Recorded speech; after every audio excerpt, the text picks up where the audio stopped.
Bismillah, Assalamualaikum warahmatullahi wabarakatuh. Perkenalkan, nama saya Siti Uyun Jariah, mahasiswa bimbingan konseling Islam Universitas Islam Negeri Sultan Maulana Hasanuddin Banten. Pada video ini saya akan membahas tentang konseling kelompok. Untuk pengertian dari konseling kelompok, ada banyak ahli yang berpendapat mengenai definisi dari konseling kelompok. Menurut Nur Ihsan, dalam buku yang ditulis oleh Kurnanto pada tahun 2003, dijelaskan bahwa konseling kelompok merupakan suatu bantuan pada individu dalam situasi yang bersifat pencegahan dan penyembuhan, serta diarahkan pada pemberian kemudahan dalam perkembangan dan pertumbuhannya. Selain itu, menurut Lesmana, dalam bukunya yang ditulis pada tahun 2005, dikatakan bahwa konseling kelompok sebagai hubungan membantu di mana salah satu pihak, yaitu konselor, bertujuan meningkatkan kemampuan dan fungsi mental pihak lain, yaitu klien, agar dapat menghadapi persoalan atau konflik yang dihadapinya dengan baik. Sedangkan menurut Rogers, di dalam sebuah konseling kelompok terdapat bantuan konseling, yaitu dengan menyediakan kondisi, sarana, dan keterampilan yang membuat klien dapat membantu dirinya sendiri dalam memenuhi rasa aman, cinta, harga diri, membuat keputusan, dan aktualisasi diri. Jadi, berdasarkan pendapat yang sudah saya sebutkan tadi, dapat disimpulkan bahwa konseling kelompok adalah upaya bantuan yang bersifat pencegahan dan pengembangan kemampuan pribadi sebagai pemecahan masalah secara kelompok atau bersama-sama dari seorang konselor kepada seorang klien.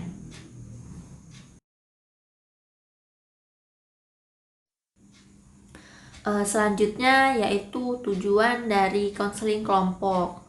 Menurut Prayitno, konseling kelompok bertujuan untuk mengembangkan kemampuan sosialisasi, khususnya kemampuan berkomunikasi siswa.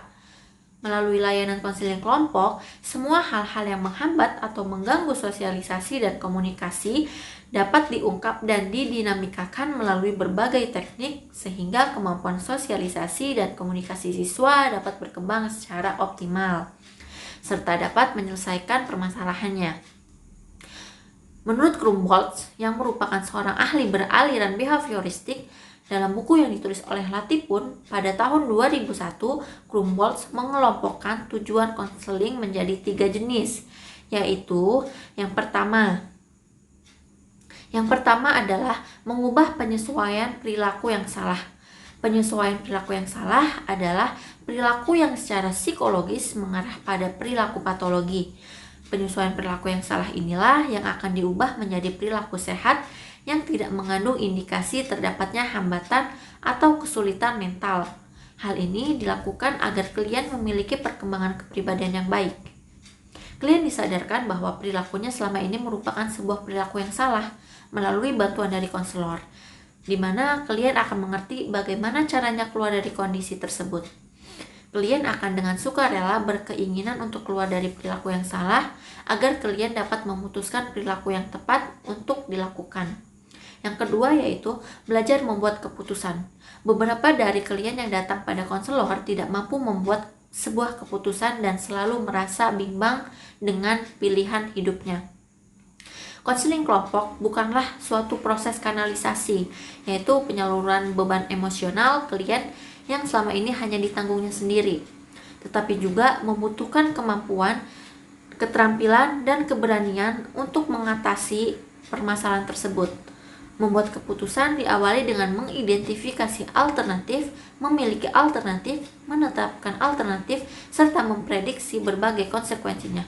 Konselor akan memberikan dorongan kepada klien untuk berani membuat keputusan.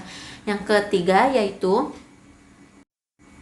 mencegah munculnya masalah. Menurut Noto Sudirjo dan Latipun, mencegah munculnya masalah terdiri dari 3 pengertian, yaitu mencegah jangan sampai mengalami masalah, mencegah jangan sampai masalah yang dialami bertambah berat atau berkepanjangan, dan mencegah jangan sampai sesuatu yang dihadapi berakibat gangguan yang menetap. Setelah membicarakan mengenai definisi dan tujuan konseling kelompok, maka teman-teman perlu mengetahui tahapan yang dilalui dalam konseling kelompok, yang merupakan alur perjalanan dalam sebuah proses konseling. Menurut Corey dan Yalom, dalam buku yang ditulis oleh Latipun pada tahun 2001, membagi tahapan tersebut menjadi 6 bagian, yaitu 1. Pra-konseling. Tahapan pra-konseling dianggap sebagai tahap persiapan pembentukan kelompok. Pembentukan kelompok ditentukan oleh kesamaan masalah para anggota klien yang sebelumnya telah diseleksi terlebih dahulu. Setelah itu, konselor akan menawarkan program yang dapat dijalankan untuk mencapai tujuan.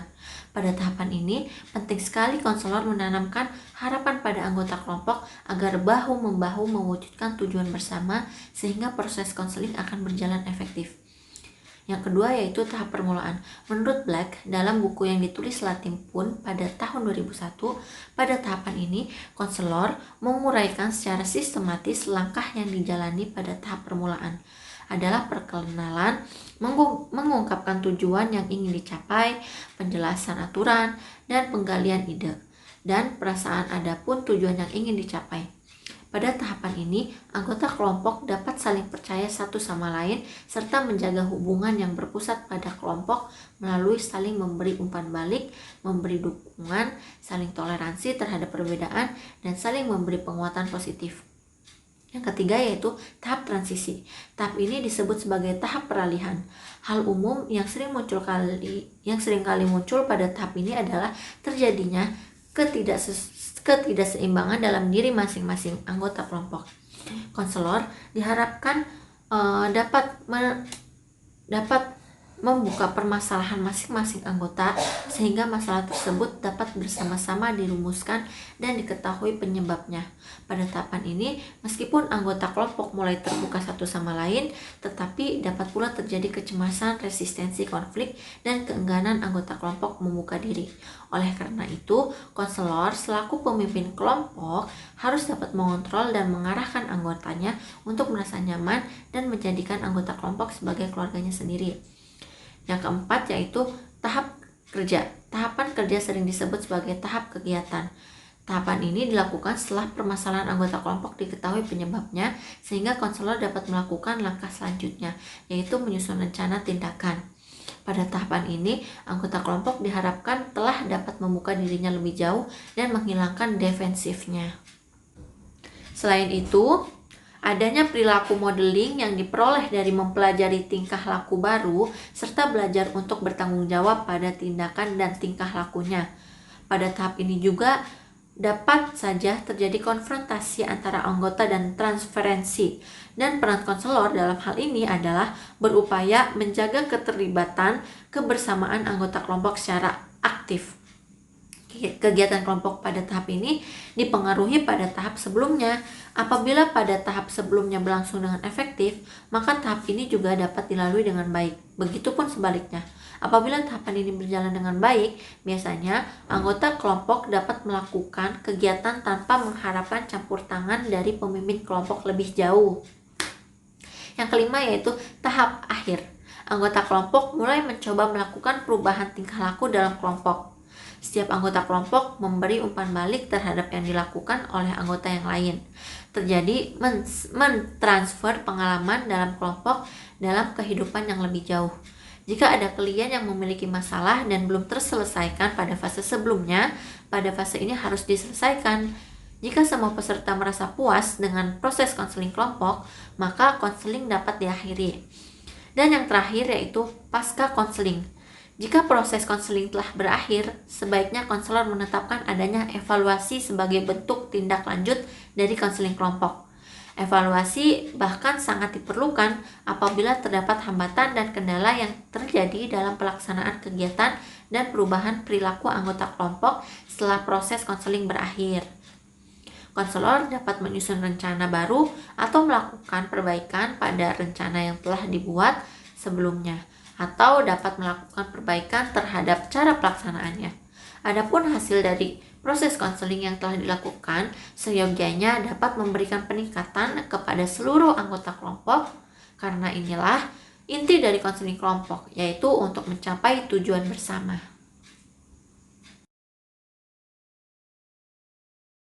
Konseling sendiri terdiri dari komponen konselor dan klien.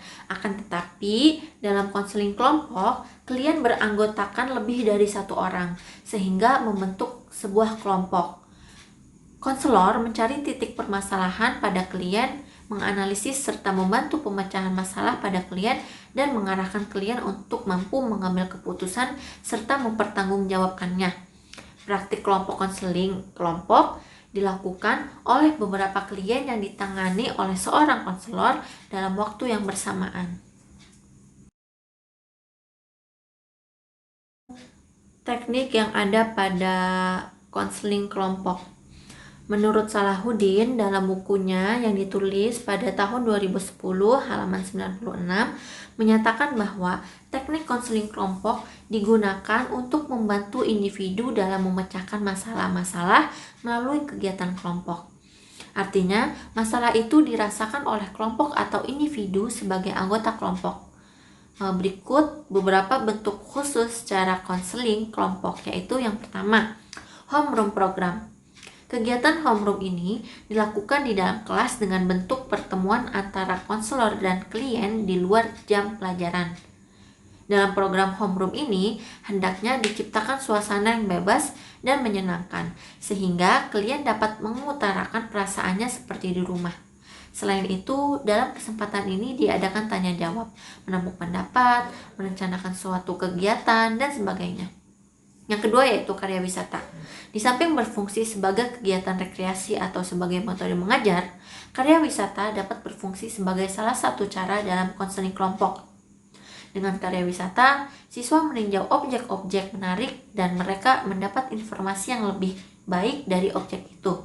Siswa-siswa juga dapat kesempatan untuk memperoleh penyesuaian dalam kehidupan kelompok, misalnya pada diri sendiri. Juga dapat mengembangkan bakat dan cita-cita yang ada. Yang ketiga yaitu diskusi kelompok. Diskusi kelompok merupakan suatu cara yang memberikan kesempatan kepada siswa untuk memecahkan masalah bersama-sama. Setiap siswa mendapat kesempatan untuk menyumbangkan pikiran masing-masing dalam memecahkan suatu masalah. Yang keempat yaitu kegiatan kelompok. Kegiatan kelompok merupakan cara yang baik dalam konseling karena individu mendapatkan kesempatan untuk berpartisipasi dengan sebaik-baiknya. Banyak kegiatan tentu lebih berhasil jika dilakukan dalam kelompok. Dengan kegiatan ini, individu dapat menyumbangkan pikirannya dan dapat pula mengembangkan rasa tanggung jawab. Yang kelima yaitu organisasi siswa. Organisasi siswa baik dalam lingkungan sekolah maupun di luar sekolah adalah salah satu cara dalam bimbingan kelompok. Melalui organisasi, banyak masalah yang sifatnya individual maupun kelompok dapat diselesaikan. Dalam organisasi, siswa mendapat kesempatan untuk belajar mengenai berbagai aspek kehidupan sosial dan memupuk rasa tanggung jawab.